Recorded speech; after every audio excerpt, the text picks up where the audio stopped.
Hello friends, मेरा नाम है धीरज कुमार और मैं आप सब लोगों का स्वागत करता हूं इस क्लास में। देखिए आज का हमारा टॉपिक क्या है। जैसे कि आप इस स्लाइड पे देख रहे हैं क्या लिखा है, लॉजिकल रीजनिंग। और लॉजिकल रीजनिंग में भी आपका कौन सा है, statement and course of action. देखो इसका पार्ट नंबर 2 करेंगे। जैसे कि मैंने आपको पहली क्लास में जब आपने अटेंड करी होगी तो उसमें मैंने इसका पार्ट नंबर 1 कराया था। और उसमें मैंने इंट्रोडक्शन में बताया था किस तरीके से लॉजिकल रीजनिंग में बैंकिंग एग्ज़ाम के अंदर आपका मतलब कि क्या क्या टॉपिक कवर होते हैं। और आप सबको पता होगा, अगर आपने मान लो लॉजिकल रीजनिंग है, लॉजिकल रीजनिंग अगर अच्छी तरह से कवर कर ली मेंस में, ये आपकी मैक्स टू मैक्स 10 से 12 नंबर की पूछी जाती है। और मिनिमम तो कितनी भी आ सकती है, मतलब बैंक पीओ की बात कर रहा हूँ मैं, क्लैरिकल में तो बहुत कम पूछी जाती है, बैंकिंग पीओ एग्जाम में ये ज़्यादा पूछी जाती है। तो आपको क्या करना है, ये सारे टॉपिक अपने स्ट्रॉन्ग करने चाहिए। अगर आप इन टॉपिकों को स्ट्रॉन्ग कर लोगे, ठीक है, तो आपका मतलब कि रीजनिंग सेक्शन अच्छी तरह आराम से इजीली आपका क्या कहते हैं क्लियर हो जाएगा। तो देखो उसी को सोचते हुए मैंने आपके लॉजिकल रीजनिंग स्टार्ट करी है। देखो इसका पार्ट नंबर 2 करेंगे। आप लोगों को पता होगा प्रीवियस क्लास में मैंने कितने क्वेश्चन कराए थे, 10 क्वेश्चन कराए थे लॉजिकल रीजनिंग के। और उसमें मैंने कॉन्सेप्ट सिखाए थे कि किस तरीके से हम सिर्फ स्टेटमेंट और कोर्स ऑफ एक्शन को पहचानते हैं। आप लोगों को याद होगा, अगर याद ना हो तो वो क्लास देख लेना, मैंने उसमें डिटेल में कॉन्सेप्ट्स बताए हैं कि क्या होता है स्टेटमेंट और कोर्स ऑफ एक्शन। मैं आज भी बताऊंगा पर इतना डिटेल में नहीं बता पाऊंगा, क्योंकि हमारी एक क्लास हो चुकी है। अब हमें ये क्लास को कंटिन्यू करना है और क्लास नंबर मतलब कि 2 है हमारी।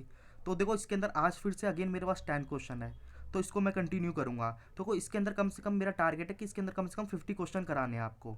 ठीक है, पहले तो मैं कुछ क्वेश्चन करवाऊंगा जो मैं लेके आया हूँ। फिर उसके बाद मैं लेके आऊँगा जो कुछ क्वेश्चन जो हाई होंगे, जो कैट लेवल तक पूछे गए हैं। इसके बाद फिर मैं क्या करूँगा, प्रीवियस ईयर के क्वेश्चन लेके आऊँगा। मतलब मैक्सिमम इसकी आपकी मतलब कि मिनिमम इसकी 4 क्लासें तो आपको मिलेंगी। कौन सा टॉपिक की, statement and course of action. देखो इसके बाद आपको बताया थे 5 टॉपिक है, 4 टॉपिक और आएंगे। इसी तरीके से हम उनकी और क्लास करेंगे। आप मान लो हर क्लास मतलब हर टॉपिक के हम 4 4 करेंगे तो हमारी 16 से 20 के क्लास अराउंड बीच हो जाएंगी। अगर मेरा मानना है, अगर आप इन सब क्लासों को कर लेते हो अच्छी तरह और मेरे साथ ये क्वेश्चन कर लेते हो, तो आपका क्वेश्चन मतलब लॉजिकल रीजनिंग के बहुत ही कम गलत होंगे। और आप मान लो अगर आपने लॉजिकल रीजनिंग ही कर ली तो आपकी कट ऑफ तो वैसे ही क्लियर हो जाएगी, बिना कुछ पजल करे और बिना कुछ करे। देखो ये लॉजिकल रीजनिंग में होता है क्या, इसमें आपकी रीडिंग अच्छी होनी चाहिए और अंडरस्टैंडिंग, ये सारा रीडिंग का खेल है। ठीक है, और मैंने बताया था किस तरीके से आपको रीड करना है, क्या करना है। तो चलो हम इसको कंटिन्यू करते हैं। मैं आपको कॉन्सेप्ट्स भी बताऊंगा। पहले क्वेश्चन शुरू करने से पहले स्टेटमेंट और कोर्स ऑफ एक्शन क्या होता है, जो स्टूडेंट नए हो वो समझ जाएं। देखो हम चलते हैं आगे। देखो ये मेरी 100+ पजल की सीरीज चल रही है। ये बैंक पीओ और क्लर्क के लिए आप इसको ज्वाइन कर सकते हो। ठीक है, और देखो अगली क्लास आपकी ये है। मैंने आपने ये भी देखी हुई कोडिंग डिकोडिंग न्यू पैटर्न, ये भी आपका मेंस का टॉपिक है। ठीक है, इसको भी कर सकते हो। तो देखो ये देखो यहाँ पर चलते हैं। देखो क्या लिखा है, देखो अभी मैंने बताया था statement and course of action, पर यहाँ पर लिख दिया मैंने problem and course of action. देखो स्टेटमेंट लिया होता है ना, तो ये इसको आप अदर नेम से भी जानते क्या है, statement and course of action को अदर नेम से क्या जानते हैं, problem and course of action. अब आपके क्लियर हो रहा होगा क्या होगा। देखो आपको एक प्रॉब्लम दी होती है और उसके आपको कोर्स ऑफ एक्शन दिया देना होता है, मतलब कि आपको उसकी कार्यवाही करनी होती है। तो इसके अंदर देखो क्या करते हैं हम, इसके अंदर आपको ये मानना होता है। देखो एक स्टेटमेंट दी जाएगी और आपके कोर्स ऑफ एक्शन होंगे। 2 मिनिमम होते हैं आपके, और आपके मैक्सिमम कितने भी हो सकते हैं, 2 के बाद 3 4 5, वो हम आगे करेंगे जितने भी होंगे। तो फिलहाल मेरे पास 2 वाले हैं और कुछ 3 वाले भी होंगे, तो देखूंगा, मेरे को स्लाइड में याद नहीं है, तो 2 वाले होंगे शायद। तो देखो करना क्या है, एक प्रॉब्लम होगी और उस पर कोर्स ऑफ एक्शन देना। तो देखो क्या मानना पड़ता है, इस क्वेश्चन को करने का सबसे अच्छा तरीका ये होता है, आप मान लो आप आपके सामने कोई प्रॉब्लम लेके आया, तो आपको उसका सोल्यूशन देना है। ठीक है, सोल्यूशन कोर्स ऑफ एक्शन देना है। तो मान लो आप एक जज हो, इसमें आप अपने आप को एक जज मानो, तो जज है, तो जज के सामने एक प्रॉब्लम आती है तो वो उसको एक प्रॉब्लम का सोल्यूशन देता है। तो वो सोल्यूशन कैसा होना चाहिए, देखो सोल्यूशन मैंने प्रीवियस क्लास में बताया था, एक ऐसा सोल्यूशन नहीं होना चाहिए कि भाई ये वाला का आपका क्या कहते हैं, एक मतलब सोल्यूशन दिया, कोई प्रॉब्लम थी, उस सोल्यूशन से प्रॉब्लम तो खत्म हो जाए पर दूसरी प्रॉब्लम क्रिएट नहीं होनी चाहिए, ये बात ध्यान रखनी पड़ती है। और दूसरा मुझे ध्यान रखना पड़ता है कि प्रॉब्लम ऐसी होनी चाहिए कि किसी को उसके अंदर किसी को उससे नुकसान ना हो, और ऐसे आपके वो डिसीजन देने चाहिए जो एकदम हार्श ना हो, मतलब कि आपको रूट काउज पहचानना होता है और ऐसा डिसीजन देना होता है कि जो प्रॉब्लम को ख़त्म कर दे। ऐसे नहीं कि आप टेम्परेरी उसका कोई क्या कहते हैं सोल्यूशन दे रहे हैं, तो वो गलत होता है। देखो 10 क्वेश्चन जिन स्टूडेंट ने लास्ट क्लास में करे होंगे उन्हें पता होगा। अब मैं 10 क्वेश्चन और कराऊंगा तो आपको और क्लियर हो जाएगा। चलो पहले क्वेश्चन पे चलते हैं, क्या है देखो यहाँ पर। देखो इस तरीके का होता है, देखो इधर भी लिखा होगा, ये आपको इलस्ट्रेट मतलब दिया होगा, क्या आपको सॉल्व करना है। देखो क्या लिखा है, इन ईच क्वेश्चन बिलो दिए होंगे, is a given a statement followed by two course of action numbered one and second. देखो क्या समझे हम इसके अंदर, देखो इसके अंदर आगे जितने क्वेश्चन है ना, इनकी मैं हिंदी भी लेके आया हूँ ताकि कुछ स्टूडेंट को प्रॉब्लम होती है तो वो हिंदी भी समझ ले। तो इसको तो मैं समझा देता हूँ, क्या लिखा है, प्रत्येक क्वेश्चन दिया गया है इन ईच क्वेश्चन, उसमें दो स्टेटमेंट है followed by the course of action है, एक कोर्स ऑफ एक्शन दिया है और दूसरा दिया है। You have to assume everything in statement is to be true. ठीक है, ये देखो ये अच्छी लाइन है बहुत। देखो इसको मैं अंडरलाइन करता हूँ। यू हैव टू अज्यूम, आपको मानना है, every thing in the statement to be true, वो ट्रू है। And on the basis of the information, जो आपको इंफॉर्मेशन दिया given in the statement, statement में decide which of the suggested course of action, देखा ना, suggested course of action logically follow या follows, एक होगा तो फॉलो, दो होगा तो ये तो पता ही है आपको, फॉर परस्यूइंग। तो गिवन एग्जांपल है, अगर आपका एक होगा तो आप करोगे ओनली वन लिख दोगे, ओनली वन फॉलो। दूसरा वाला फॉलो होगा तो ये लिखोगे। अगर आइदर और होगा, देखो आइदर और का कोर्स को मतलब केसेस में आता है, मैं बताऊंगा आगे चल के, तो वो बता दोगे। और एक नाइदर नोर होता है, मतलब कोई भी फॉलो नहीं हो रहा, ईजी है। एक होता है बहुत, मतलब कि बहुत कंक्लूजन फॉलो हो रहे हैं फर्स्ट एंड सेकंड, तो ये भी ट्रू होगा। देखो मैं यहाँ पर, देखो इसमें देखो सबसे पहले क्वेश्चन पढ़ते हैं हम। देखो इन क्वेश्चनों को करने के लिए क्या चाहिए, आपकी रीडिंग अच्छी होनी चाहिए और अंडरस्टैंडिंग, ठीक है, और आपको करंट से लिंक होना पड़ता है क्योंकि काफ़ी चीज़ में करंट्स की पूछी जाती हैं।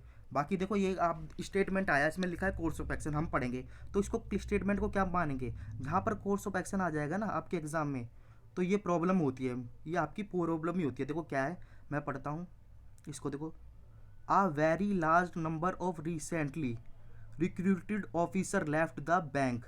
इसका मतलब क्या है, इसकी हिंदी भी मैं समझा देता हूँ।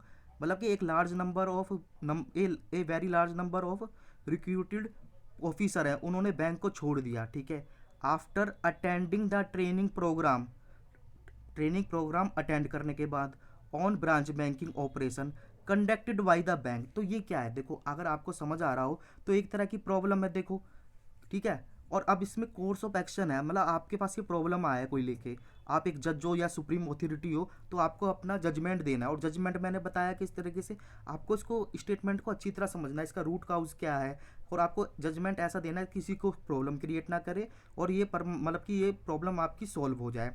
और देखते क्या लिखा है, पहले देखो पढ़ते हैं। पहला कोर्स ऑफ एक्शन क्या है, आपको क्या जजमेंट देना चाहिए, देखो इसमें से द बैंक शुड बी, देखो the bank should take a bond of at least 2 years from each newly recruited officer before putting them into the training programme.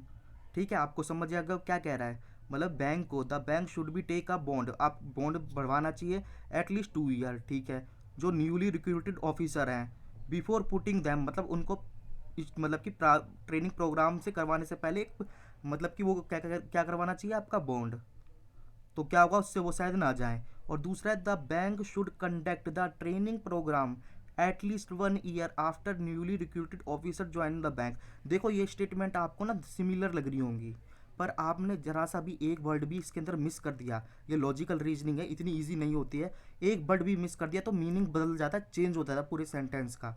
तो देखो ये दोनों सेंटेंस अब सुनने में जैसे लग रहे हैं, पर आपको इसमें समझना पड़ेगा। देखो मैं इसकी हिंदी दिखा देता हूँ, देखो ये हिंदी है, अब आपके और समझ आएगा। देखो बैंक द्वारा संचालित शाखा पाक संचालन पर ये प्रशिक्षण कार्यक्रम में भाग लेने के बाद में हाल ही में भर्ती हुए अधिकारियों की एक बड़ी संख्या ने बैंक को छोड़ दिया, ठीक है, ये मैंने बताया था। बैंक, और इसमें कोर्स ऑफ एक्शन क्या लेना चाहिए, पहला बोल रहा है बैंक को प्रशिक्षण कार्यक्रम में रखने से पहले प्रत्येक नए, ठीक है, ये रिक्रूटी को किए गए अधिकारियों में से कम 2 साल का बॉन्ड लेना चाहिए। और नए, और देखो दूसरा आप ढंग से पढ़ो, नए भर्ती किए नए भर्ती किए गए अधिकारी के बैंक में शामिल होने के बाद, देखो बैंक को कम से कम 1 साल का प्रशिक्षण कार्यक्रम आयोजित कराना चाहिए। देखो यहाँ से हिंदी से नहीं तो इंग्लिश से ज़्यादा समझ आएगा, मैं आपको इंग्लिश से समझा देता हूँ, जो हिंदी वाले हैं वो यहाँ से देख लेना। वैसे मेरे हिसाब से आप इंग्लिश में ही करोगे तो ये सही रहेगा ज़्यादा। देखो देखो मैं पहला पढ़ता हूँ, आप ध्यान से देखना। तो ये प्रॉब्लम तो समझ गए ना, तो प्रॉब्लम क्या थी, प्रॉब्लम ये थी कि मतलब कि बैंक में जो भर्ती होती है न्यूली, आपको पता है जब आप न्यूली अपॉइंट होंगे बैंक के अंदर तो उसमें भर्ती हुए, तो क्या करा बहुत से लोग ने ऐसे करा। देखो ट्रेनिंग होती है इसके अंदर, ठीक है, इसको प्रोविजनरी वो क्या कहते हैं, एक वो क्या होता है, प्रोग्राम होता है, तो आपको पता होगा। तो बैंक उसमें सिखाता है आपको कैसे काम करना है, क्या नहीं करना है। तो उसमें भर्ती के बाद आपको हर मतलब हर डिपार्टमेंट में होता है ये, तो ठीक है। तो इस तरीके का होता है। तो उसमें क्या करते हैं जो एम्प्लॉई है ना बैंक के, ये प्रॉब्लम बैंक की है, तो वहाँ पर वो भर्ती हुए और उन्होंने प्रोग्राम वाले कंप्लीट किया, और वहाँ से और कंप्लीट होने के बाद उन्होंने बैंक को छोड़ दिया, यानी कि उन्होंने रिजाइन दे दिया। तो पहला कोर्स ऑफ एक्शन क्या होना चाहिए, देखो क्या लिखा है, the bank should take a bond. देखो इस शब्द को यहाँ पर देखो, मैं बॉन्ड पे उसको सर्कल कर रहा हूँ, उसको ध्यान देना। बॉन्ड एटलीस्ट 2 ईयर, ठीक है। ये कह रहा है कि मतलब बैंक को ना जितने भी न्यूली रिक्रूटेड ऑफिसर हुए हैं जिनकी भर्ती हुई, उनको एक बॉन्ड साइन करवा लेना चाहिए, और फिर उनको ट्रेनिंग में देना चाहिए। मतलब ट्रेनिंग में ये बॉन्ड कैसे साइन करवाएगा, पहले उसमें बॉन्ड में लिखा होगा कि भाई आप क्या कहते हैं, इसके पहले आपको पता होगा, आप जब नोटिफिकेशन पढ़ते हैं क्या होता है उसके अंदर, पीओ क्लर्क का पड़ा होगा, जैसे पीओ के लिए 2 साल का होता है ट्रेनिंग, तो आप उससे पहले छोड़ नहीं सकते। अगर आप छोड़ते हो तो एक बॉन्ड राशि होती है, कितने की भी हो सकती है, 1 लाख 2 लाख वो देना पड़ेगा, ठीक है। और दूसरा बोल रहा है, देखो देखो bank should conduct the training program at least 1 year after for newly recruited officer join the bank. तो इसमें क्या कह रहा है, जो बैंक को ना जो न्यूली मतलब कि वो है क्या कहते हैं, आपके जो जिन्होंने ज्वाइन किया है रिक्रूटी, उनको ट्रेनिंग तो देनी चाहिए, पर 1 साल बाद दो, मतलब 1 साल तो ऐसे ही काम करवा लो, उसके बाद दो। क्या आप सोचो, लॉजिक लगाओ उसके अंदर। इस ऐसा करने से क्या वो लोग छोड़ेंगे नहीं, बिल्कुल छोड़ सकते हैं, क्यों नहीं छोड़ सकते। तो इसके अंदर तो कोई आपका देखो कुछ है नहीं, ये स्टेटमेंट आपका देखा जाए इलॉजिकल है, इसमें कोई इतना बढ़िया लॉजिक नहीं है। आप देखो, आपको रीडिंग से ही पता चलेगा। देखो आपने क्या करा कि भर्ती करी कुछ लोगों की, ठीक है, और वो लोगों को ट्रेनिंग आप 1 साल बाद दोगे, तो क्या वो 1 साल बाद बैंक छोड़ के नहीं जाएंगे, बिल्कुल जा सकते हैं। तो ये तरीका बिल्कुल गलत है। ये देखो ये वाला आपका कोर्स ऑफ एक्शन पहला वाला ज़्यादा सही है। इसके अंदर क्या देखो, उससे बॉन्ड भरवा लेना चाहिए, और ना उनको ना फिर ट्रेनिंग देनी चाहिए। उससे क्या होगा, देखो जो आपके क्या कहते हैं मोस्टली उसके अंदर कैंडिडेट होंगे ना, उनके मन में डर रहेगा कि देखो अगर मैंने इस इतने साल से पहले छोड़ा, ठीक है, तो क्या होगा, तो मुझे क्या क्या कहते हैं, मुझे एक बॉन्ड है उसको देना पड़ेगा, और उसकी राशि देनी पड़ेगी जो भी होता है 1 लाख, तो ज़्यादातर वो दे नहीं पाते कैंडिडेट। तो ये आपका कोर्स ऑफ एक्शन बिल्कुल सही है। ये कोर्स ऑफ एक्शन सही नहीं है कि आपने मतलब कि ट्रेनिंग दी, मतलब ट्रेनिंग जब करवाओ जब वो आफ्टर 1 साल के बाद, तो ये तरीका नहीं है। तो इसमें उनको डर पैदा नहीं होगा, वो फिर भी छोड़ के जाएंगे, तो बैंक को तो नुकसान है। इसमें क्या होगा, देखो बैंक को अगर वो छोड़ के भी जाते हैं तो उनको 1 लाख की कवरेज हो जाती है, और क्या होता है उनको जो ट्रेनिंग दी है ना, तो वो अब उनको नई भर्ती करनी पड़ेगी। तो इस तरीके से प्रोसेस होता है। तो कोर्स ऑफ एक्शन कौन सा है, पहला वाला आपका सही होगा। आई होप आपके समझ आया होगा। इस तरीके से आपको एक एक वर्ड लेके चलना पड़ता है इसके अंदर। देखो अब मैं क्वेश्चन नंबर 2 पे चलता हूँ। इसका देखो क्या है, देखो इसका मैंने आंसर भी लिखा है, क्या लिखा है, ओनली फर्स्ट इज़ फॉलो, ठीक है। आप जब पीडीएफ फाइल ये मिलेगी, आप टेलीग्राम से डाउनलोड कर लेना, तो वहाँ से पढ़ लेना। पहली पीडीएफ भी पड़ी हुई है जो मैंने 10 क्वेश्चन कराए हैं, ठीक है। अब हमने उससे लेवल एक और अप लिया है। देखो अब मैं आगे क्वेश्चन नंबर 2 पे चलता हूँ। देखो ये क्वेश्चन है, आप क्या करो, इस क्वेश्चन को पढ़ो, आप इसका स्क्रीनशॉट ले लो, ठीक है, और या वीडियो को पॉज करके देखो। ये आपका इंग्लिश में है, और यही मैंने इसकी यहाँ पर हिंदी कर दिया। आप हिंदी में भी देखो स्क्रीनशॉट ले सकते हैं, या वीडियो को पॉज कर सकते हैं। तो देखो अब मैं क्या करता हूँ, पहले अगर खुद सॉल्व करोगे तो आपके लिए ज़्यादा बेनिफिशियल होगा, ठीक है। देखो क्या है, देखो आपकी स्टेटमेंट छोटी सी है। स्टेटमेंट क्या है, आप इसको कह सकते हो प्रॉब्लम है, क्योंकि कोर्स ऑफ एक्शन लेना है इस पर। Power supply on state x is terribly poor. क्या कह रहा है, देखो पावर सप्लाई है एक्स की, मतलब कोई भी हो सकता है, वो बहुत पुअर है, मतलब आपकी सप्लाई है ना पावर काफ़ी पुअर है, ये आपके सामने कोई प्रॉब्लम लेके आया।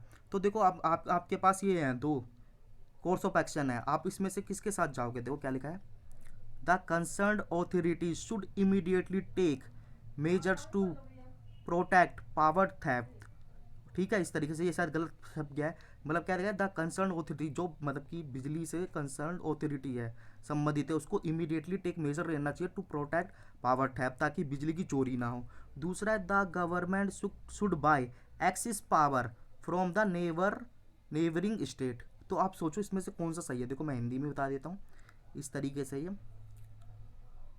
1 मिनट। देखो राज्य एक्स पर बिजली की आपूर्ति बहुत ख़राब है, मतलब वहाँ पर सप्लाई वो पूरी तरह से, राज्य एक्स कोई सा भी हो सकता है, वो बिजली पूरी तरह से वहाँ पर जो वहाँ के रेजिडेंट हैं उनको दे नहीं पा रहा, प्रदान नहीं कर पा रहा। क्या है, संबंधित अधिकारी को तुरंत बिजली चोरी के बचाव के लिए उपाय करने चाहिए। ये छोड़ दो, ये एक्स्ट्रा आ गया। और सरकार को पड़ोसियों से, राज्यों से अतिरिक्त बिजली खरीदनी चाहिए। अब आप सोचो इसमें से कोर्स ऑफ एक्शन कौन सा सही है। देखो इंग्लिश वाले पे आते हैं, यहाँ पर ज़्यादा समझ आएगा आपका। देखो क्या मतलब है, देखो एक एक्स मतलब कि एक स्टेट है, ठीक है, वहाँ पर, एक मिनट, बिजली चोरी हो रही है, मतलब कि बिजली क्या चोरी नहीं हो रही, मतलब कि वहाँ पर सप्लाई वो ढंग से नहीं कर पाया। तो आप सोचो सप्लाई नहीं कर पा रहा है कि उसके पीछे क्या रीज़न हो सकते हैं। देखो पहला रीज़न है ना ये वाला, जो मतलब उसकी अथॉरिटी है, बिजली डिपार्टमेंट है, उसको इमीडिएटली मेजर्स लेने चाहिए ताकि बिजली चोरी ना हो। तो देखो ये सही है नहीं, आप सोचो इसको थोड़ा। तो देखो मेरे हिसाब से ये बिल्कुल सही है। देखो आपको पता है अधिकतर राज्यों में बिजली चोरी होती है। अगर वो बिजली पर आपको चोरी पर वो लगा दे, क्या कहते हैं, कंट्रोल कर लें, तो क्या होगा, तो वो तो सप्लाई तो कर पाएंगे ना, क्योंकि पता है बिजली तो हर जगह चोरी होती है। तो ये स्टेटमेंट बिल्कुल सही है। और दूसरा है तो the government should by Axis power from neighbourhood state, ये तो बिल्कुल सही लग रहा है, आपने सबने सही करा होगा इसको। इसका मतलब कि गवर्नमेंट को एक्सिस पावर, जो अतिरिक्त बिजली की ज़रूरत है, वो कहाँ से, पड़ोसी स्टेट से खरीद ले। बिल्कुल सही है। तो इसमें कोर्स ऑफ एक्शन कौन सा दोगे आप, दोनों को प्रॉब्लम है इसकी, जो दोनों का सोल्यूशन होगा यही होगा, मतलब कि बोथ वन एंड सेकंड। देखो मैंने इसका आंसर दिया यहाँ पर और आपको डिटेल में समझा दिया। अब मैं क्वेश्चन नंबर 3 पे चलता हूँ। देखो अगेन क्या है, बहुत छोटा स्टेटमेंट है। देखो क्या बोल रहा है, मैं पढ़ता हूँ। The inmates of jail X are very dangerous people. तो देखो इनमेट्स क्या होता है आपको पता होगा, ये कैदी को कहते हैं, मतलब कि जो वहाँ के कैदी, जेल जेल जेल में जो कैदी हैं, एक्स जेल है मतलब जेल का नाम है कुछ भी, उसके कैदी हैं वो बहुत ही खतरनाक लोग हैं, ठीक है, ये मतलब है। अब आपको देखो आपके पास ये प्रॉब्लम आई, तो आपको सोल्यूशन देना है। सोल्यूशन आपको सुप्रीम अथॉरिटी समझ के और एक जजमेंट अच्छा सा देना है, ऐसे नहीं कि उसका परमानेंट सोल्यूशन, मतलब कि तरीका होना चाहिए। देखो आप क्या लिखा है, कोर्स ऑफ एक्शन क्या है, more security personnel should be posted to guard the jail. तो देखो आप इसको समझने की कोशिश करो क्या कह रहा है, मतलब अतिरिक्त, मतलब कि जितने मतलब कि पर्सनल्स हैं, जो सिक्योरिटी, जो मोर पर्सनल सिक्योरिटी पर्सनल को तैनात करना चाहिए ताकि वो जेल को गार्ड कर सकें, ठीक है। और दूसरा सम, सम बोल रहा है, सम देखना, some inmates should be shifted to different jail. और कह रहा है जो इनमें से कुछ कैदियों को ना अतिरिक्त जेल में आप क्या कर दो, शिफ्ट कर दो। आप सोचो इसमें से कौन सा कोर्स ऑफ एक्शन होगा, तब तक मैं आपको इसका हिंदी समझा देता हूँ। देखो क्या लिखा है, जेल एक्स के कैदी बहुत खतरनाक लोग हैं, जेल की सुरक्षा के लिए और अधिक सुरक्षा कर्मी को तैनात किया जाना चाहिए। कुछ कैदियों को एक अलग जेल में स्थानांतरित, मतलब कि ट्रांसफ़र कर दिए देना चाहिए। तो आप, मैंने दोनों समझा दिया। देखो मैं इंग्लिश वाले पे चलता हूँ। देखो देखो इसमें देखो आपके पास प्रॉब्लम, आप समझ गए, आप कौन सा इसमें जजमेंट लोगे, मतलब कि कौन सा आप कोर्स ऑफ एक्शन लोगे ताकि ये प्रॉब्लम आपकी ख़त्म हो जाए। देखो पहला वाला है, देखो अगर जेल में खतरनाक जेल है, मतलब कि कैदी हैं, तो आप मोर पर्सनल वहाँ पर तैनात कर दो, ठीक है, और उसकी सुरक्षा बढ़ा दो जेल की, ताकि भाई इससे भी प्रॉब्लम सॉल्व हो ही जाएगी ना।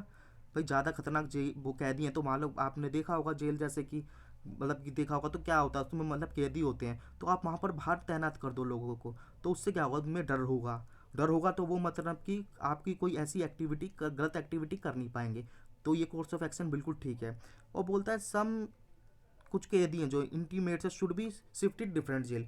तो देखो अगर आप कुछ कैदियों को डिफरेंट जेल में ट्रांसफ़र कर दोगे, ठीक है, जैसे मान लो इधर कुछ कैदी हैं, 100 कैदी हैं, 100 के 100 आपके खतरनाक हैं, उसमें से आपने 100 50 अलग में कर दिए, तो क्या ट्रांसफ़र करने से, क्या कहते हैं, वो कैदी सुधर जाएंगे, क्या वो कुछ एक्टिविटी गलत नहीं करेंगे? आप कहोगे ऐसा तो नहीं है, ट्रांसफ़र करने से तो कुछ नहीं होगा। मान लो इधर एक जेल थी एक्स, आपने वाई में ट्रांसफ़र, मतलब उसको शिफ्टेड कर दिया, तो इसमें क्या होगा, ऐसा देखो ये लॉजिक बिल्कुल ही गलत है।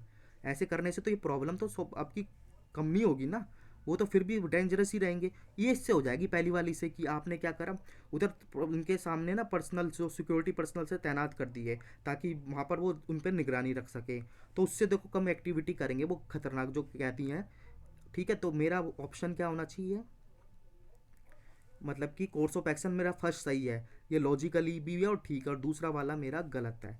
देखो इसका आंसर यहाँ पर दे रखा है, ओनली फर्स्ट इज फॉलो। तो देखो अभी तक हम 3 क्वेश्चन कर चुके हैं डिटेल में। अब मैं क्वेश्चन नंबर 4 पे चलता हूँ।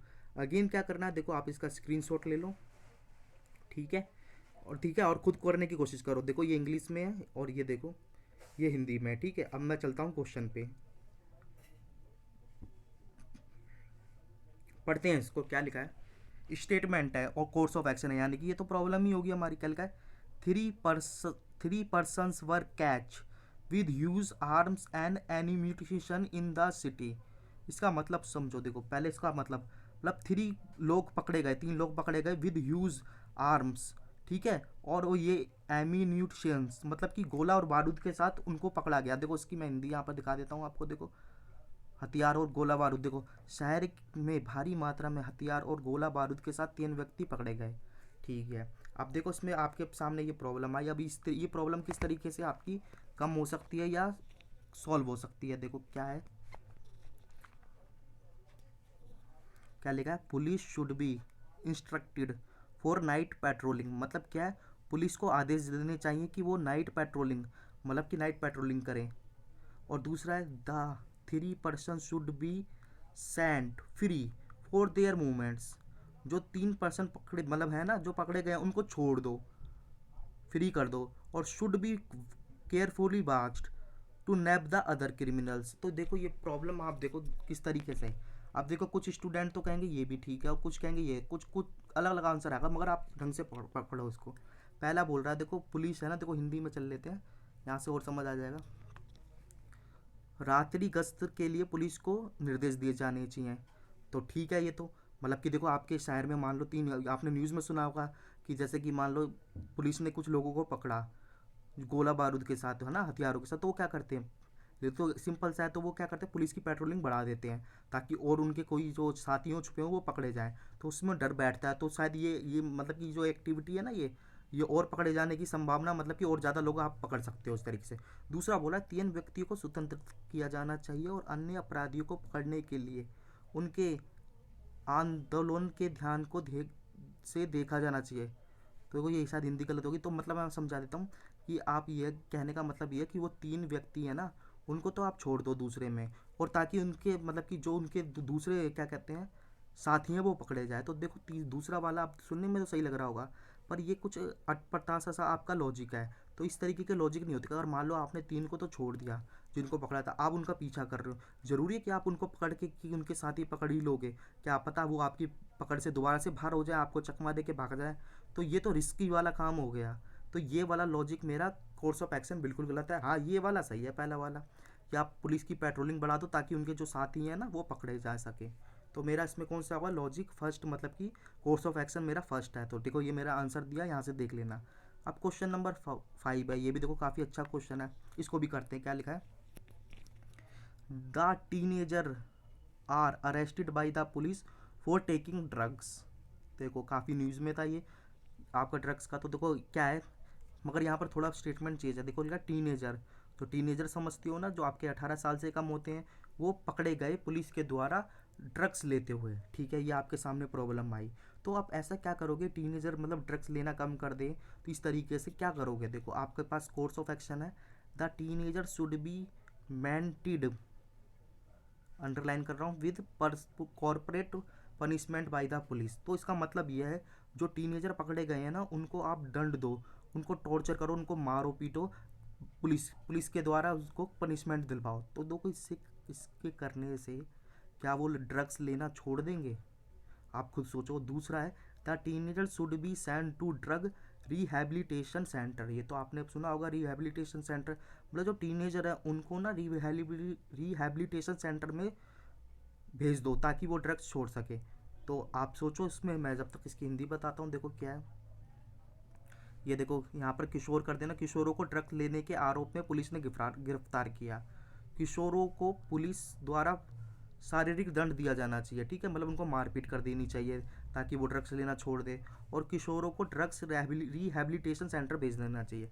तो बहुत अगेन ईजी, बहुत अगेन मतलब कि ईजी क्वेश्चन है, मोस्टली स्टूडेंट इसको कर देंगे। देखो जो आपका लॉजिकल रीजनिंग होता है, मैं बताना चाहता हूँ यहाँ पर थोड़ा सा ब्रेक लेकर, जो लॉजिकल रीजनिंग होता है उसमें सबसे ईजी पार्ट ना कोर्स ऑफ एक्शन ही होता है, और ये आपका एग्जाम में बहुत ही कम पूछा जाता है। मैं बताना चाहता हूँ अगर आपके 10 से 12 क्वेश्चन आ रहे हैं तो उसमें से मुश्किल से एक आधी पूछा जाए, और हो सकता है पूछा भी नहीं जाए, पर हम स्टेप बाय स्टेप कर रहे हैं तो ये सारे करने ज़रूरी हैं। तो हो सकता है आपके 1-2 आ जाए तो भाई 1-2 मार्क्स भी बहुत होता है। तो ये मतलब ये टॉपिक ना आपका सबसे ईजी माना जाता है। तो देखो हमने जी स्टेटमेंट पढ़ी, तो देखो आपको इजीली पता चल गया होगा। देखो उनको मारपीट करने से तो वो ड्रग्स लेना तो छोड़ नहीं देंगे। क्या करना चाहिए उन टीनेजरों को, आपको ड्रग्स रिहैबिलिटेशन सेंटर भेजना चाहिए, ठीक है, जहाँ पर उनको ड्रग्स लेने के मतलब कि आपको पता है यहाँ पर ये प्रॉब्लम का सोल्यूशन है, पहला वाला नहीं है, तो दूसरा वाला मेरा सही होगा। तो देखो इसका आंसर भी मिलेगा ओनली 2। अब मैं क्वेश्चन नंबर नेक्स्ट पे चलता हूँ। क्वेश्चन नंबर 16 है, मतलब कि आज का क्वेश्चन नंबर 6 और टोटल हमारा 16 नंबर क्वेश्चन चल रहा है। अब देखो बड़ा सा काफ़ी बड़ी प्रॉब्लम आई है। देखो क्या है, देखो India's performance in recent Olympic games was very poor.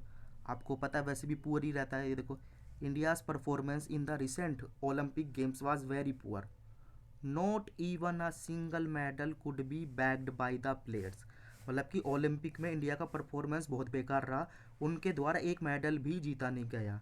अभी स्टेटमेंट खत्म नहीं। Government has spend 5 crore in training and deputing a team players in participating in a Olympic games. ठीक है, क्या है, गवर्नमेंट हैज़ स्पेंड 5 करोड़, मतलब सरकार ने 5 करोड़ रुपए खर्च किए थे इन ट्रेनिंग में और deputing a team for player to participate in Olympic. इसके बावजूद मतलब कि इसके अलावा भी मतलब इतने खर्च करने के बाद भी उन्होंने एक मतलब कि उनका परफॉर्मेंस खराब रहा और एक मतलब कि मेडल नहीं जीता। ये तो प्रॉब्लम आई हमारे सामने। अब देखो कोर्स ऑफ एक्शन क्या लेना चाहिए। India should stop sending players to further Olympic games. Again easy question है, आप सोचो जब तक मैं बताता हूँ। क्या लिखा है, इंडिया को अगले ओलंपिक गेम में भेजना ही बंद कर दो। और government should immediately set up a inquiry commission to find out reason for the India's dismissal performance.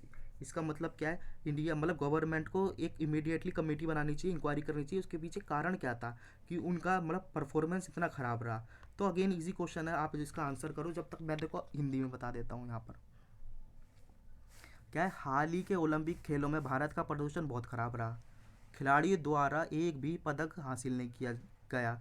सरकार मतलब कि सरकार ये शायद हिंदी गलत हुई है, सरकार ने कुछ पैसे भी खर्च करे ओलंपिक खेलों में भाग लेने के खिलाड़ियों के मतलब कि ओलंपिक खेलों में भाग लेने के लिए खिलाड़ियों की एक टीम प्रशिक्षण और चरित्र में मतलब कि 5 करोड़ रुपए खर्चा आया। ठीक है, अब देखो इसमें पहला क्या है, भविष्य में होना चाहिए, भविष्य को मतलब भारत को यहाँ पर कोमा आना चाहिए। देखो यहाँ पर देखता हूँ ये थोड़ी गलत है। भारत को भविष्य के ओलंपिक खेलों में खिलाड़ियों को भेजना बंद कर देना चाहिए। आपके पास ये जाए, आपकी ये प्रॉब्लम है या तो आप ये सोल्यूशन दे दो उसका। ठीक है, और दूसरा है भारत सरकार द्वारा भारत मतलब सरकार भारत के निराशाजनक प्रदर्शन का कारण जानने के लिए तुरंत एक मतलब कि कमेटी का गठन कर देना चाहिए। तो देखो अगेन इजी क्वेश्चन है। देखो यहाँ पर आता हूँ इंग्लिश वाले में क्या है। देखो अगर आप ये करोगे कि आपका मतलब कि इंडिया का परफॉर्मेंस काफ़ी ख़राब रहा तो आप उनको अगले ओलंपिक में मत भेजो ना, वो अगले ओलंपिक में जाएंगे ना परफॉर्मेंस आपका ख़त्म होगा। देखो प्रॉब्लम तो इसमें ख़त्म नहीं होगी ना। ये तो आपने ये वाली बात हुई कि आप उससे पीछे हट गए, मतलब प्रॉब्लम का ये सोल्यूशन नहीं है। तो बहुत ईजी था। दूसरा ये तो ये देखो ये सही है, सरकार को क्या करना चाहिए, कमीशन इंक्वायरी बैठानी चाहिए, उसमें देखना चाहिए क्या वजह रही कि उनका परफॉर्मेंस इतना ख़राब रहा। तो कौन सा होगा मेरा क्वेश्चन, मतलब ऑप्शन नंबर सेकंड फॉलो होगा। कोर्स ऑफ एक्शन सेकंड आपका सही है, पहला वाला बिल्कुल ही इलॉजिकल और गलत है। आंसर दे रखा। अब मैं क्वेश्चन नंबर 17 पे चलता हूँ। अगेन एक क्वेश्चन और है, क्या लिखा है देखो, a very large number of students have failed in the final high school examination due to faulty question in one of the subject। समझने की कोशिश करें क्या लिखा है। एक मतलब कि very large number of student, काफ़ी स्टूडेंट है फेल हो गए हाई स्कूल के एग्ज़ाम में फाइनल में। किस कारण से, ड्यू टू लिखा है कि उसमें कुछ क्वेश्चन ना एक सब्जेक्ट में क्वेश्चन गलत थे। ये मेरे सामने प्रॉब्लम आई। अब मैं क्या करूँगा, देखो कोर्स ऑफ एक्शन मुझे दी गए हैं। All the student have failed in subject should be allowed to take supplementary exam. मतलब जो भी स्टूडेंट आपके एग्ज़ाम में फेल हुए हैं उनको अलाउड करना चाहिए सप्लीमेंट्री एग्ज़ाम, वो देना चाहिए। और देखो क्या है, all those who are responsible for the error should be suspended and inquiry should be initiate to find out the facts. देखो इसका हिंदी देखते हैं यहाँ पर क्या बोल रहा है। क्या है, मतलब कोई सब्जेक्ट था उसमें से कुछ क्वेश्चनों में मतलब कि दोषपूर्ण पक्षों के कारण अंतिम मतलब कि जो फाइनल एग्ज़ाम हुआ हाई स्कूल का, भारी संख्या में छात्र असफल हुए। क्या है, सभी छात्र जो विषय में असफल हुए उन्हें पूरक मतलब सप्लीमेंट्री परीक्षा देने की अनुमति दी जानी चाहिए। और सभी की जो भी त्रुटि के लिए जिम्मेदार है, मतलब गलती के लिए जिम्मेदार है, उसे निलंबित कर देना चाहिए। और तथ्यों का मतलब कि जो उनका कारण है रीजन का पता लगाने के लिए एक जांच कमेटी। अब देखो बहुत इजी क्वेश्चन है, देखो मैं आपका एक मिनट इंग्लिश वाले पे चलता हूँ। देखो एक मिनट, एक मिनट। तो देखोगे आप यहाँ पर, आप इसका रीज़न बताओ। तो देखो इसका रीज़न है ना, दोनों, वो दोनों ही सही हैं। तो देखो ये जो देखो गलती किसकी थी, जिसने पेपर सेट करा उसमें से कुछ क्वेश्चन गलत हो गए। स्टूडेंट की तो गलती नहीं थी, तो उनको क्या करना चाहिए, स्टूडेंट को अलाउड करना चाहिए कि वो दोबारा से एग्ज़ाम दे, तो बिल्कुल सही है ना, यही रीज़न होना चाहिए टू टेक सप्लीमेंट्री एग्ज़ाम। और क्या करना चाहिए, जो भी रिस्पॉन्सिबल है इस गलती के लिए उनको सस्पेंड कर देना चाहिए, ठीक है, और उन पर इंक्वायरी होनी चाहिए। तो ये तो बिल्कुल मतलब सिंपल है। तो इसी से तो आपका ये प्रॉब्लम ख़त्म होगी। आप देखो यहाँ पर स्टूडेंट का भी, यहाँ पर जो जिस मतलब कि एग्जामिनर ने जो भी गलती करी थी, स्टूडेंट की तो गलती नहीं थी, तो वो दोबारा एग्ज़ाम दे देंगे तो ठीक हो जाएगा ये वाली प्रॉब्लम। और क्या है, जिसने गलती करी उसको सस्पेंड कर दो, उस पर इंक्वायरी बैठाओ, ताकि दोबारा ये गलती इस तरीके से पता चले कि दोबारा ना हो। तो ये दोनों ही मेरे क्या कहते हैं, कोर्स ऑफ एक्शन सही हैं। तो देखो अब मैं चलता हूँ क्वेश्चन नंबर 18 पर। अगेन इसको पढ़ूंगा, आज का क्वेश्चन नंबर 8 है हमारा। पढ़ते हैं, देखो क्या लिखा है। It is necessary to adopt suitable measures to prevent repetition on bad debts by learning from the past experience of mounting non performing assets of bank. आपके समझ आओ क्या कहते हो, एनपीए का कह रहा है ये, ठीक है, मतलब कि कुछ सुटेबल मेजर्स लेने चाहिए ताकि आपका जो बैड डेप्ट है, जो कुछ पिछले एक्सपीरियंस से कम हो। देखो यही है, यहाँ पर हिंदी पे दिखाते हो। देखो देखो बैंकों की बढ़ती हुई जो एनपीए है, पिछले अनुभवों को सीखकर बुरे ऋणों की पुनरावृत्ति को रोकने के लिए कुछ उपाय करने चाहिए, ठीक है, मतलब जो उनका पास्ट एक्सपीरियंस है उससे। तो देखो इसमें क्या है, इसका क्या हो सकता है, देखो यहाँ पर देखते हैं। Before granting loan to a customer, ठीक है, their eligibility for loan should be evaluated strictly. तो देखो ये वाला तो रीज़न आपके समझ आ रहा होगा क्या मतलब है, मतलब कि आपको लोन, मतलब जो बैंकों में आपको पता है एनपीए बढ़ रहा है आजकल की ये प्रॉब्लम है, तो क्या है, तो उनको जब भी लोन दे, जो भी कस्टमर हो, उनकी एलिजिबिलिटी लोन की चेक करें, और उनका मतलब स्ट्रिक्टली चेक करें अच्छी तरह से। दूसरा, to ensure the payment of instalment of loan, the work for which loan was granted should be supervised minutely for on regular basis. देखो आप ये देखोगे, ये भी आपकी समझ आ रहा होगा इसका मतलब क्या है। देखो मैं बताता हूँ। पहला तो देखो जो एनपीए बढ़ रहा है उसका कारण है, उसको कम करने के लिए क्या मेजर्स लेने चाहिए, ये प्रॉब्लम आई। तो देखो पहला तो मेरा कोर्स ऑफ एक्शन है कि जो आपके कस्टमर है ना, उनको जब भी लोन दो तो उनकी एलिजिबिलिटी चेक कर लो कि वो लोन चुकाने लायक है या नहीं है, वो भी अच्छी तरीके से, ठीक है। दूसरा है जो आपका जो इंश्योर पेमेंट इंस्टॉलमेंट दे रहे हैं, ठीक है, for work for which loan granted should भी, मतलब कि उसका वर्क देखना चाहिए, वो उस तरीके से वर्क आपका प्रोग्रेस कर रहा है नहीं कर रहा है। तो ये मेरे दोनों ही लॉजिक सही हैं, ठीक है। देखो हिंदी में यहाँ पर देखो आगे कहीं लिखा होगा, एक मिनट, देखो यहाँ पर क्या लिखा है। ग्राहकों को ऋण देने से पहले ऋण के लिए उनकी पात्रता का मतलब कि स्ट्रिक्टली से मूल्यांकन किया जाना चाहिए। ऋण की किस्तों का भुगतान सुनिश्चित करने के लिए जिस कार्य के लिए ऋण दिया गया है उसको नियमित रूप से निगरानी करनी चाहिए। तो देखो दोनों मेरे सही है। अब देखो क्वेश्चन नंबर मेरा 19 है, क्या बोल रहा है ये क्वेश्चन, देखो ये देखो, the world bank estimates that India is one of the highest ranking countries in the world of the number of children suffering from mall nutrition. ये देखो ये प्रॉब्लम आपने न्यूज़पेपर में काफ़ी पढ़ी होगी। देखो क्या है, वर्ल्ड बैंक का एस्टिमेट है that India is one of the highest ranking country in the world for the number of children suffering from mall nutrition, से जो सफ़र कर रहे हैं। तो देखो इसके पीछे आप ये है, तो इसके पीछे कौन सा कोर्स ऑफ एक्शन लेना चाहिए ताकि ये प्रॉब्लम आपकी सॉल्व हो जाए। Government, people, various NGO should come together and try to eradication of problem, मतलब कि सरकार और लोग सामने आए एनजीओ, ताकि ये प्रॉब्लम कम हो सके। और देखा गवर्नमेंट शुड टेक हेल्प, इसको ध्यान से पकड़ना, government should take help, financial help from foreign countries to eradicate this problem. तो मतलब कि सरकार को देश दूसरे फाइनेंशियल मतलब कि कंट्री से मदद लेनी चाहिए ताकि ये प्रॉब्लम आपकी ख़त्म हो जाए। देखो यहाँ पर पढ़ते हैं क्या बोल रहा है। विश्व बैंक का अनुमान है कि कुपोषण से पीड़ित बच्चों की संख्या के लिए भारत दुनिया का सर्वोच्च रैंकिंग वाले देशों में से एक है, ठीक है। सरकार, लोगों और विभिन्न गैर सरकारी संगठन मतलब एनजीओ को एक साथ आना चाहिए और समस्या को निपटाने के लिए कोशिश करनी चाहिए। सरकार को इस समस्या के मूल्यांकन के लिए विदेशियों से वित्तीय मदद लेनी चाहिए। देखो ये पढ़ो आप, देखो आपको दोनों देखने में तो सही लग रहे होंगे, पर देखो अगर आपको कोर्स ऑफ एक्शन देना है तो देखो पहला वाला कोर्स ऑफ एक्शन मेरा देखो बिल्कुल सही है, मतलब कि लोगों को और सरकारों को सामने आना चाहिए ताकि जो बच्चे कुपोषण का शिकार है ना, उसको निपटने के लिए मदद मिले, इन एक साथ मिल जाने। दूसरा क्या, देखो सरकार को समस्या का उन्मूलन करने के लिए विदेशों से वित्तीय, आप लोगों किसी से फाइनेंशियल मदद ले लोगे तो क्या इससे प्रॉब्लम सॉल्व हो जाएगी?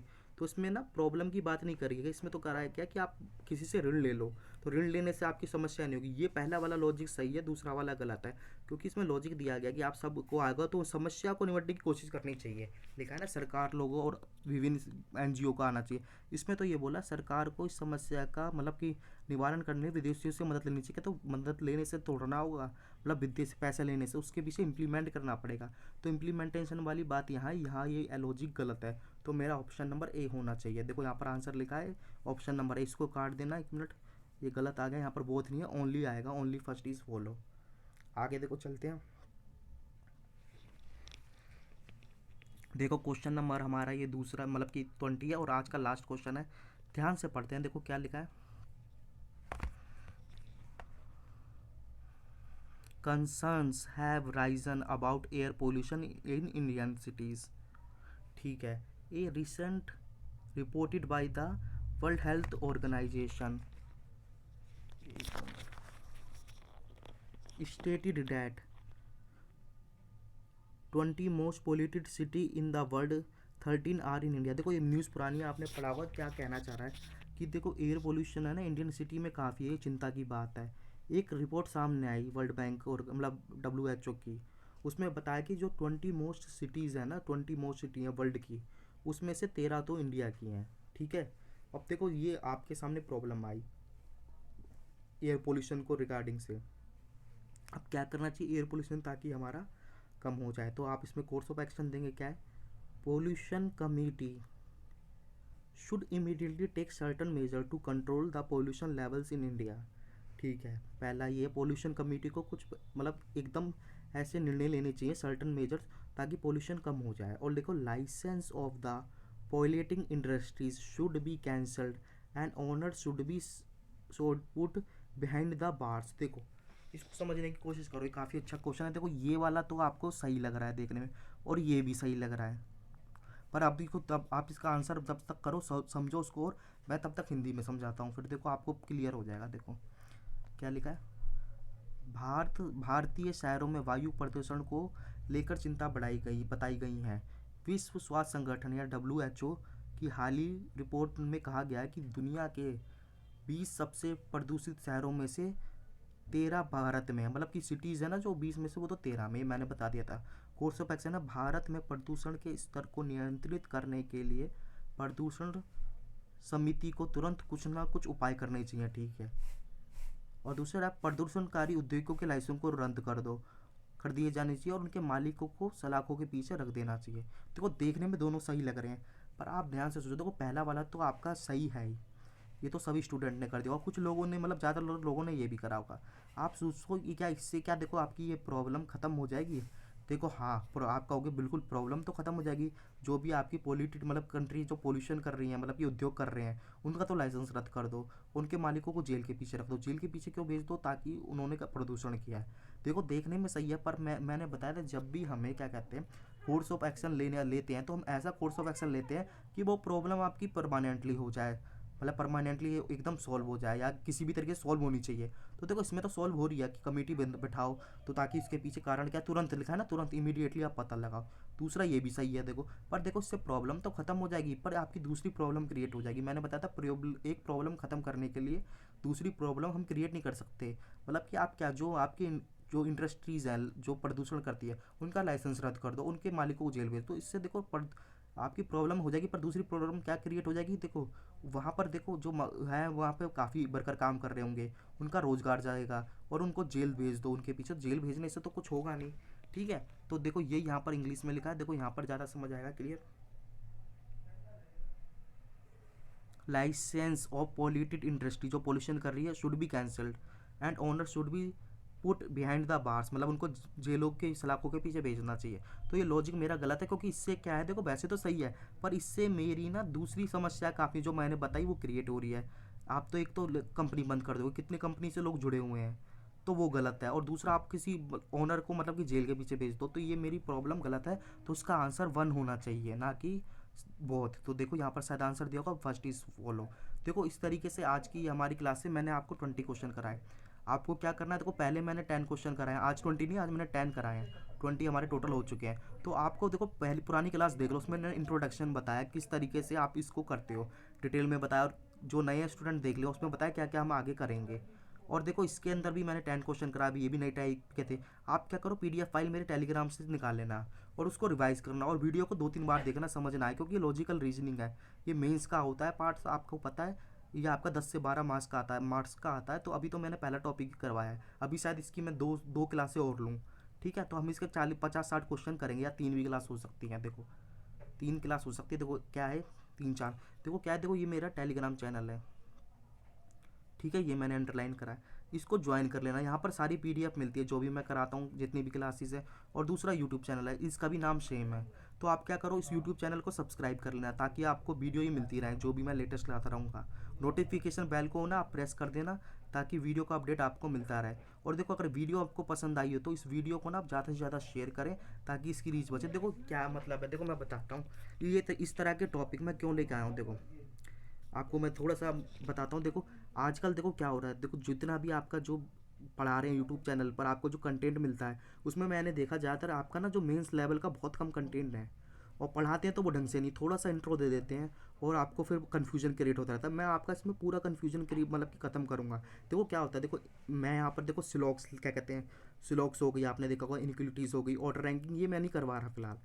इसके पीछे रीज़न ये है, देखो ये तो आपको सबको आता है, और इससे आपका ना सिलेक्शन आपका सिर्फ प्री में होता है। और प्री में भी आपने देखा होगा, अब ये टॉपिक आने बंद हो गए हैं, सिलॉक्स और इनइक्वलिटीज़। पहला एक ज़माना था, देखो क्या होता था, सिलॉक्स के 5 क्वेश्चन आते थे, आपको पता होगा, अगर आपने पेपर दिए होंगे, नहीं तो प्रीवियस ईयर उठा लेना। 5 इनइक्वलिटीज़ के आते थे, फिक्स थे ये। 5 कोडिंग डिकोडिंग मतलब पुराने, तो 15 क्वेश्चन तो यहाँ से आते थे। स्टूडेंट क्या करता था, 15 क्वेश्चन ये कर देता था 35 में से। और पजल भी आपकी काफ़ी ईजी आती थी, ठीक है। तो पजल ईजी तो वो क्या कर लेता, 25 आपके 30 अच्छी तरह स्कोर कर लेता था। तो अब ऐसा नहीं है, अब आप देखो कोडिंग डिकोडिंग हो गया, और आपका क्या हो गया, ये क्या मैंने बताया, ये टॉपिक बहुत कम आने लग गए हैं। चाइनीज़ कोडिंग कोडिंग डिकोडिंग आपका फिक्स नहीं है, पहले हर शिफ्ट में पूछी जाती थी, अब ये किसी में आती है किसी में नहीं। तो मतलब इसमें से मुश्किल के से है ना, आपके 7 से 8 क्वेश्चन आते हैं, बाकी आपका पजल का वेटेज बढ़ गया है। तो अगर आपको सिलेक्शन चाहिए तो पजल करनी ही पड़ेगी। और देखो प्री प्री क्वालिफाई करने से कुछ नहीं होगा, प्री तो क्वालिफाई काफ़ी लोग कर लेते हैं, मेंस होता है आपका मेन एग्जाम का। तो देखो मेंस का एग्जाम अगर आपको करना है, तो मैं यहाँ पर सारी सीरीज लेकर आया हूँ। देखो जिस तरीके से लॉजिक रीजनिंग है, अगर आपने लॉजिकल रीजनिंग कर ली, तो आपके 10 से 12 क्वेश्चन आएंगे। तो चलो 10 से 12 पूरे नहीं कर पाओगे, 8 तो कर पाओगे उसमें। और मैं आपका देखो मशीन इनपुट आउटपुट लेके आ रहा हूँ, वो भी आपका मेंस का है। उसको 5 का था, देखो 5 का कर लिया आपने। और फिर आपका कोडिंग डिकोडिंग है, न्यू पैटर्न, उसमें 5 का कर लिया। तो ये कितने हो गए, देखो 5 10 18 नंबर हो गए। 18 नंबर आपको यहाँ पर फ्री में मिल रहे हैं, मतलब बिना आपको किसी कोचिंग सेंटर में जाए, पैसे बर्बाद करें, यहाँ पर आपको 18 नंबर तो मिल रहे हैं, ये फिलहाल है मतलब कि। और आपने अगर देखा होगा तो मेंस की मैं पजल भी स्टार्ट करवा दी, मेंस की, उसकी भी मेरी 5-6 या पता नहीं कितनी है, देख लेना जाके, उधर हो चुकी है। वो पजल भी हम करते हैं। तो देखो 1-1 घंटे में एक पजल होती है, क्योंकि मैं उसको डिटेल में समझाता हूँ। मैं ऐसे नहीं समझाता यहाँ पर कर देना, यहाँ कर, मैं सारी आपकी पॉसिबिलिटी से, एक एक पॉसिबिलिटी से समझाता हूँ। तो मतलब आपको सारा कंटेंट मिलेगा।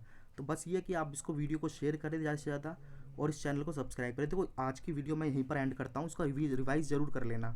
2 हो चुकी है क्लास, और कन्फ्यूजन हो तो कमेंट बॉक्स में आप डाल देना। तो देखो अब अगले क्लास में मिलूंगा मैं इसके पार्ट नंबर 3 में मिलूंगा, ठीक है।